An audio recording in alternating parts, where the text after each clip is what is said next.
Hello and welcome to the ICS Radio Hour half hour with me, Eric Smith, and him, Dwayne Edwards. Dwayne. What are we going to talk about today? Well, we're going to, I think, continue in our main subject matter as we do in most of these podcasts. Is how can I help the audience, or how can we help the audience develop professionally, and specifically today, uh, how do you buy things? How do you become a very good consumer of technology when your day job is probably just making things work and running things? In other words, your day job is not necessarily always buying technology. Right. Well, and what's fun is both you and I have seen this world kind of from the other side, because generally what we've been doing in our careers, other than helping people out, is has been selling something, right? And I think both you and I have had the pleasure of seeing different processes and seeing different things run. And we've also seen maybe some mistakes or some ways that people get caught in uh, processes that maybe doesn't help them accomplish what they ultimately need to do. Would you say that's Well, true? as always, I'm going to be a little more direct than you, right? We're going to talk about the mistakes we see. We're going to talk about kind of the things we do, and extend that into what kind of all vendors do, and hopefully give again some good advice on how to do this maybe a little more efficiently, but also I think more importantly, some pointers and tips on how to do it with the long term in mind, as opposed to, I think the biggest mistake I've seen is pretty short term ideas, or maybe not spending the time and effort that you should to make a good decision. Yeah. So, okay, so let's create a hypothetical situation. I've got to buy something, right? Let's pretend it's an ICS security tool or an engineering tool or anything, right? That you might be out there to do. Let's acknowledge first that often there is a process in a lot of organizations where there's either a procurement organization or there's a process that procurement ultimately says that you need to follow, finance, whatever. And they say, hey, we're going to buy something, you need to follow these processes. So let's acknowledge that fact that a lot of people are being driven by an internal rules or internal process that they're being told to do. But outside of that, there's different things that we've seen, I think, in the past that maybe might be able to be adjusted a bit. Yeah, I think that's a good idea. I think a couple things I'll say about that is, one, for the purposes of this podcast, I think you and I have agreed ahead of time. We're going to at least pretend that you, the listener, has the highest amount of flexibility and leverage in terms of running the process. We realize that may not always be true, but please, I think there's still valuable tips and tricks we can talk about today. So don't turn off that button yet. But I guess it's always, hey, your mileage may vary. Fit this in. I guess I would say the biggest and worst side effect of and maybe we're talking to your leadership now, very restrictive rules about RFPs tend to encourage bad behavior. In other words, I've talked to plenty of customers said, here's the rules I'm living with. Now, can you and I have a call or a conversation personally and privately about what's going on? Look, I'm not trying to encourage anybody to break rules, but I'm also saying we all sometimes stretch the rules.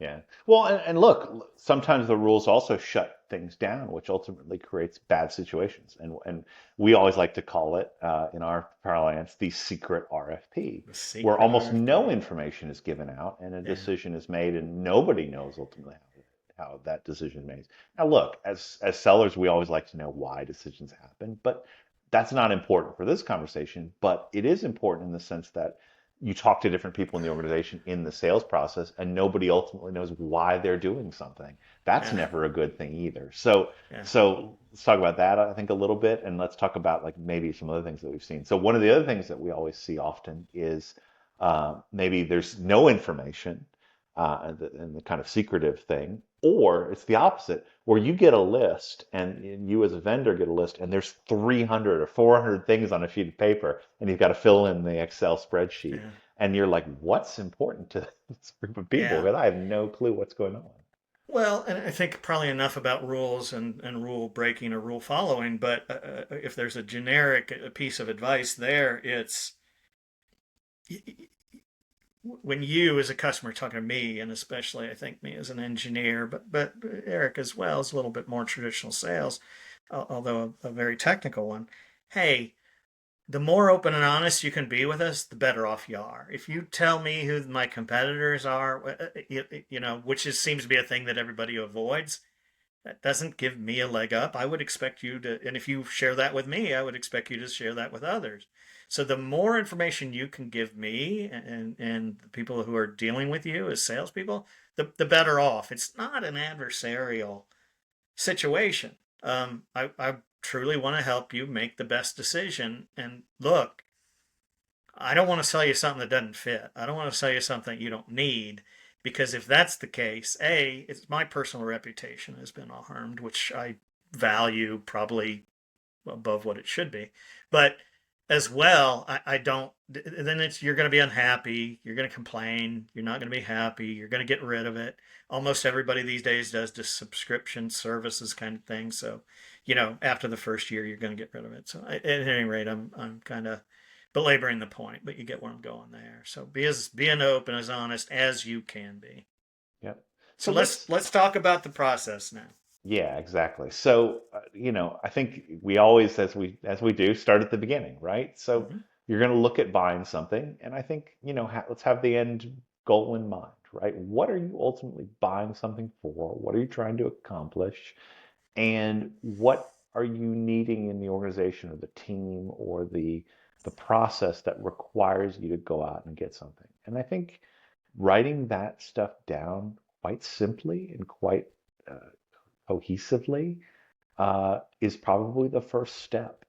And then maybe branch it out in terms of ideas just a little bit from there, maybe 10, maybe 15 things that say, okay, I need to accomplish X goal, maybe I need to accomplish X, Y, and Z goal, and here are the things that come off of that. Here are the things that need to be done. And it's pretty blue sky, pretty blue ocean to say, hey, I need to figure out, you know, it's a to use a parlance, right? To use a different analogy here. Hey, I need a car that can go 150 miles an hour and it's red and it's has this type of engine and it has this type of AC system and I want to be able to listen to tapes and CDs and get an Oh. MP3 player and do all the things. You need to look at all those things and regardless of what's out there in the market, look at what you as an organization, you as a person, you as a buyer, and you as a team need to get your jobs done better and more efficiently. Well, I think you just modeled that very well, right? And I think you just made a lot of engineers either very happy or very unhappy, depending on which part of the sentence they listened to. Exactly. Because because the beginning of that is you said, think about the things you need. But then you went into a very, in some ways, in the time allotted, extremely detailed list of the things that they wanted, which is what all our customers do. And I'll tell you, that's the biggest mistake I see, right? You said, hey, what is the worst thing me as an engineer sees is an RFP of 300 items, extremely detailed. It's not because I don't like to do the work. I've seen plenty of those, so I've got my own library. But when I see that, I just go, oh, this guy doesn't know what he wants, and he thinks he's being good, right? And I'll give you my story, right? I ride motorcycles, and years ago I walk into a motorcycle dealer. I said, hey, I want this motorcycle. I was ready to buy it. I'd done my research, right? Has become a more popular word than it was 20 years ago. And so the salesman there did exactly what I didn't want him to do, but exactly what he should have done. He says, well, what kind of riding do you do? And do you carry passengers? And he started doing discovery on me, right? And at first I was not happy because I think of myself as an efficient guy. That I want this, and well, he wanted me to be happy in the long run, right? And so, cut to the end of the story. I came in wanting to buy a certain motorcycle, and I left with a different one. And it was you think about it, it was more. I went in trying to buy a cruiser, which is around town kind of things, and I left buying a touring bike, which is long distance interstate kind of things. And that's the kind of bike I ride to this day. Well, it's one of them, but it's my main mode of motorcycle enjoyment is myself, a passenger, go off for multiple days. That's I think, long story short, what you just said, right, is don't go in with 300 lists of very specific questions because it's easy to get mired in the detail. Do you really need a CD, an M3 player, whatever? I think what I would have distilled what you said to me is, oh, you want a fast sports car? Let's talk about that. I mean, are you going to go to the track? Are you, what's your thoughts and theories about law enforcement and when and where you're going to drive it?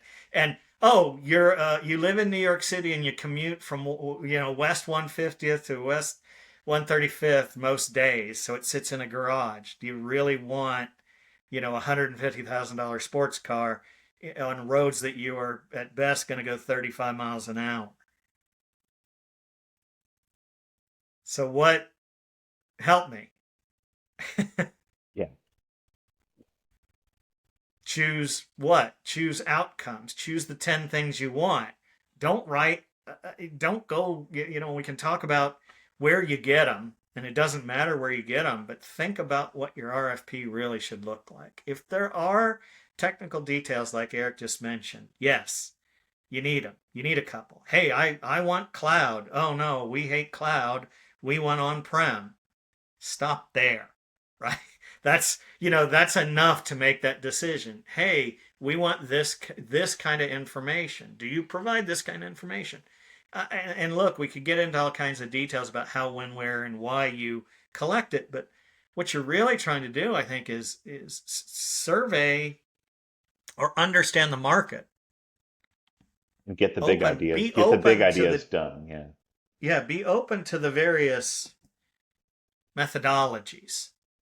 And you may even have preconceived notions, but at least be open. Look, you're going to spend time. This is going to be hard. I told Eric when we started that the subtitle of this podcast should be, I want you to do all the hard work now so that you don't want to, go insane later. Well, and here's the thing too, and we talked about this also earlier, right? Is that by choosing the kind of big ideas and the big perspectives, big issues that you're kind of working through, that allows you to ultimately, I think a lot of people think that, well, if I get a list of 200 things, I'm going to be able to compare apples to apples. And apples to apples is probably, the most annoying conversation point that a salesperson hears, because ultimately they're not apples to apples, right? They're apples to Right. oranges. They're apples to oranges and cucumbers.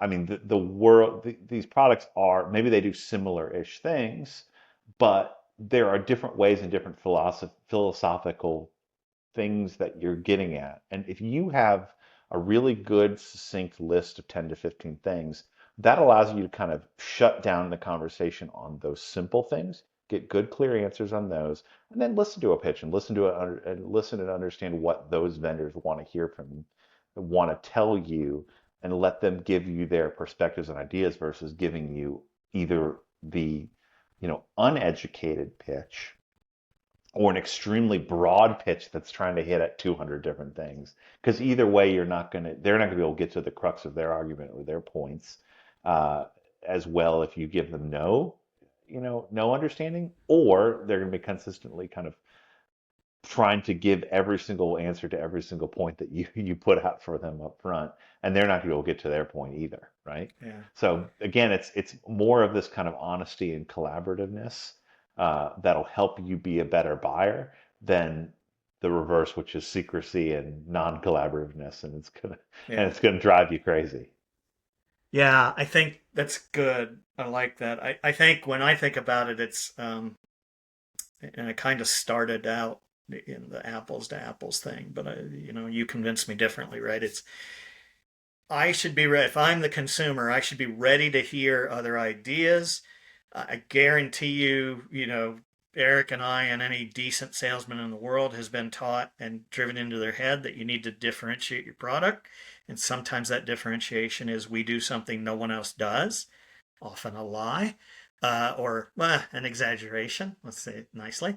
But probably more importantly then is you need to have a way to integrate that into your decision making. If you force apples to apples and you say, I'm not going to be collaborative, I'm not going to listen to these other things, I'm not going to give you any additional information. And again, we understand that may be the way your organization runs RFPs, but the more information, the more collaborative you can make it, the better off you are.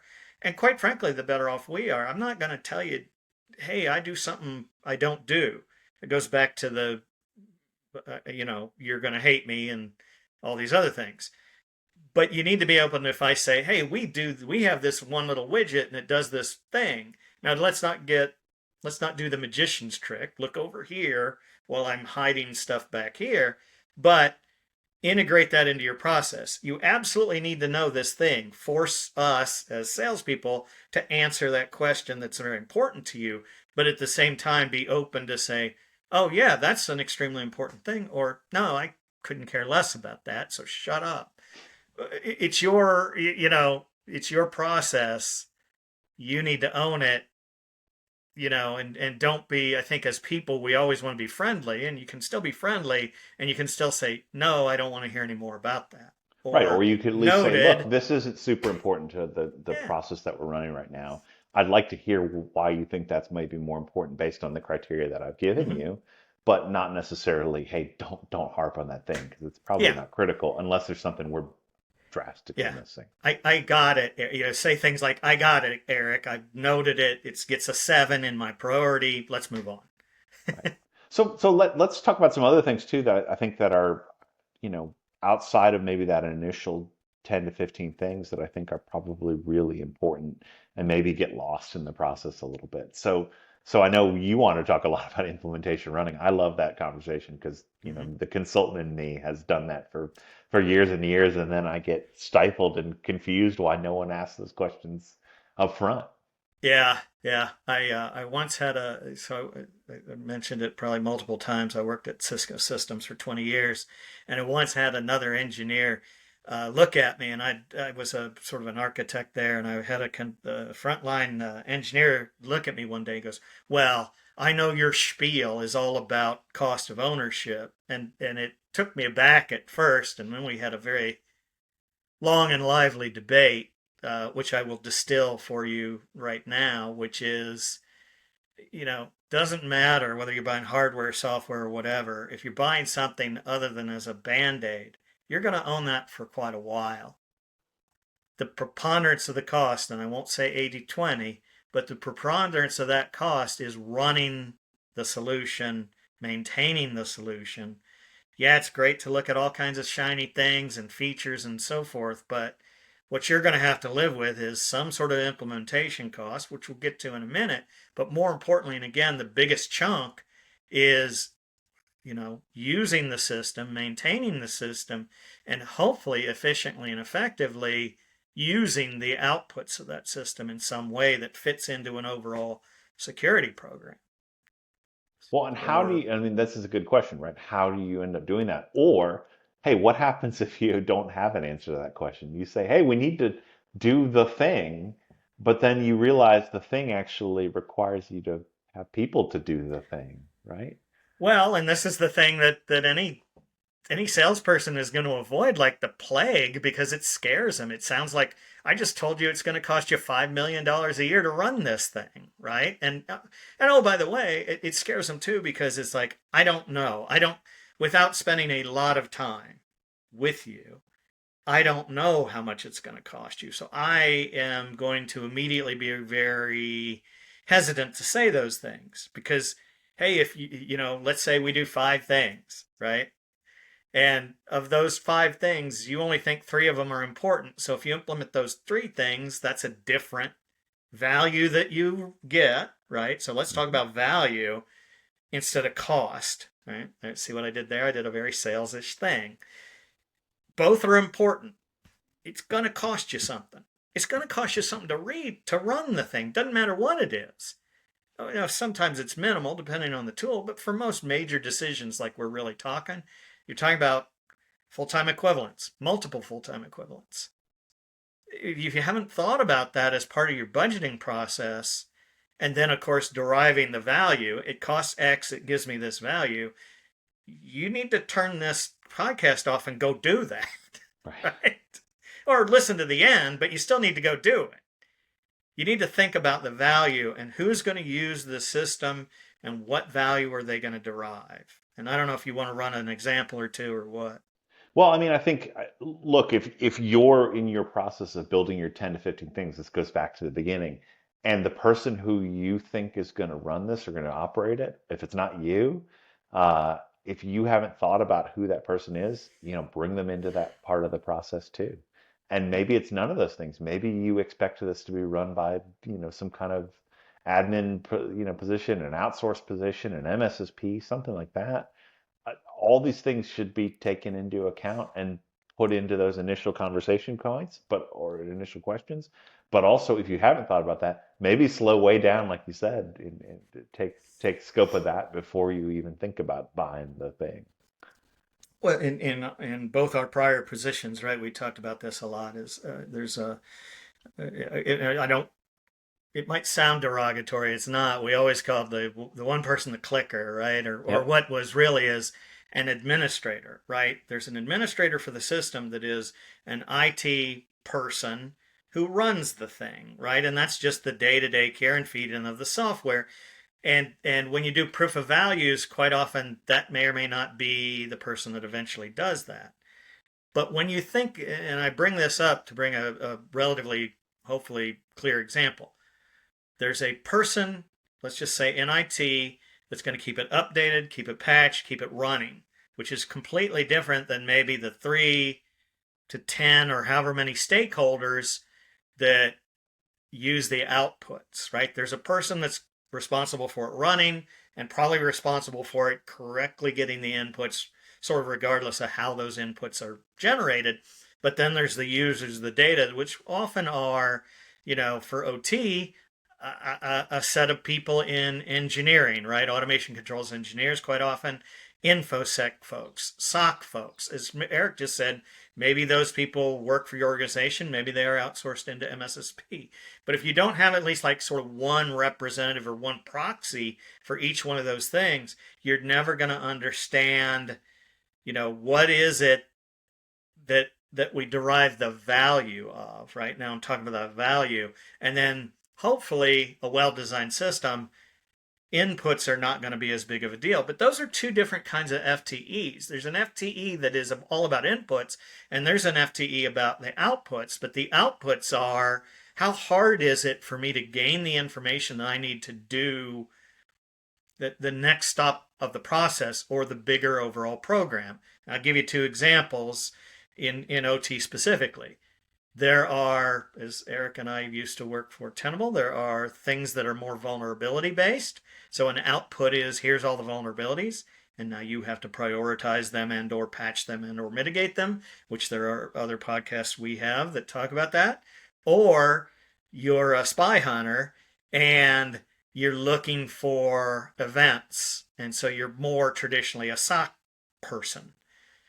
And so those are two very different skill sets. Those are very different outcomes. And if you're going to do both of them, more power to you. But you need to look at those outcomes. And there's other outcomes too that I won't dig into all those details.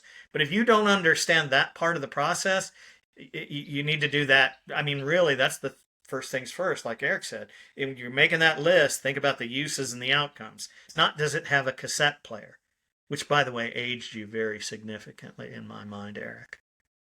At least you didn't say 8-track. Did not say 8-track. Barely. Sorry about the rant, by the way. No, that's good. No, well, well, that's an interesting conversation, right? Like, okay, so you've got these kind of call them tertiary people. You've got the main people who are going to operate a system, and then you've got tertiary users of data, tertiary users of events, tertiary users of outcomes or outputs from said tool or said product, right? Like, how do you bring those people into the process? I mean, are they in from the beginning? Are they in from the whole process? Are they, hey, I need you to weigh in on X, Y, and Z because you're going to ultimately get this? How do you help kind of intelligently run that process without maybe derailing an entire process, right? Because Well, we might say, hey, these are the 10 to 15 things that are really important about this thing, But by the way, this guy actually has another 100 things that he cares about. Yeah. How do you balance those two things in an appropriate way? Well, I already said I'm going to ask you to do a lot of hard work here, right? And I think that's again quite often it's quite often, and I think especially our audience, we're talking to a practitioner, we're talking to an engineer or an engineer background person. And so if you're good at your job and you want to stretch yourself and get into the discomfort, right? When you're out of your comfort zone, you're growing, you're changing, right? That's what everybody says. So you need to do that, right? You need to think not about the cassette deck or the MP3, which is where we love to be, right? We want to say, hey, you know, Gene over there has, this is their job and these are things that are important to them. Let's ask them to weigh in. Now, if that's another engineer, they're going to want to know the whole thing. And there's nothing wrong with that, but you need to be able to document and prepare for I'm going to quiz them about these three things. They're going to give me input on these seven. Certainly pay a lot of attention to the three. Now, don't ignore the other seven or whatever, but prioritize their feedback that you're going to ask for. And if they provide extra feedback, don't toss that out, but maybe have an Excel spreadsheet that says, okay, the weight for these things with Gene is low. And look, you as we were preparing, you yelled at me for this. Bob over in accounting is involved too. Probably not, but Bob is going to have a couple very specific thing that has dollars associated with it. So you want to do the same thing. Hey, Bob, tell me about, go into the thing, look at these three things, tell me what you think about them. If he digs around, same thing. And so do that with all the different stakeholders. Now, did I just make your job harder? Yes. Did I Did you hopefully, then intro other people that might have give really different opinions than the opinion that you've already maybe partially made a decision on or partially thought up? Have you put competing interest into things? Yes, you absolutely have. yeah, But that comes back to that 10 to 15 things. Hey, these are the things that are really important. Hey, person in accounting. Hey, person in the SOC, can you tell me where, should I add something to this list? Or is one of these things, I've got to judge these based on these 10 to 15 things. Like, should one of these be gone because of that? I mean, these are good open conversations. And again, it allows you to be collaborative within your own organization, within your own processes to get things done more effectively and smarter. and look, don't discount them just because you disagree, right? Which I Right. think is a bad thing that we all look. I've done it We a all hundred like to get times. tunnel vision and we all think Yeah, we've made the right decision. We want to yeah, be the right person. But sometimes it takes that person to say, you know what, that motorcycle's not going to work well when you bring someone along. yeah, And you had gunned on on that hot rod that only has one seat, right? yeah. I think it's and the same thing, right? I mean, again, I was going to admit to it, and I've done it, and I'll probably do it again. Is find the people that are going to use the system and entrust them at least in their area of expertise. Find a person in your group that maybe doesn't agree with everything you do, and make sure you don't discount their input. I mean, it's very easy, especially again, I'm talking from the engineer standpoint. It's very easy to think I'm right. The hell with these people. This is my pick. Blah blah blah. If you're going to go down this path, be open and honest about it, and be able to say, in these areas, my input is extremely important, but I want to find somebody who will balance me. And maybe they agree and maybe they don't, but you need to understand that you are going to listen to their input. You're Yeah. not going to discount it or argue with them about it. Well, and maybe that's on highly technical things like how the product is built and how secure is the product and what's the roadmap and what's the longevity and what's the financial interest of the company and where is the company going. I mean, these are all things we might be able to do a whole show on all these conversations and maybe some interesting questions to ask, but there's a lot more stuff involved other than, sometimes just how does it work and how is it going to implement? I mean, there's Yeah. things to look at. Well, we've come to the end You've for wasted another this half an for hour this. with Dwayne and Yes, Eric.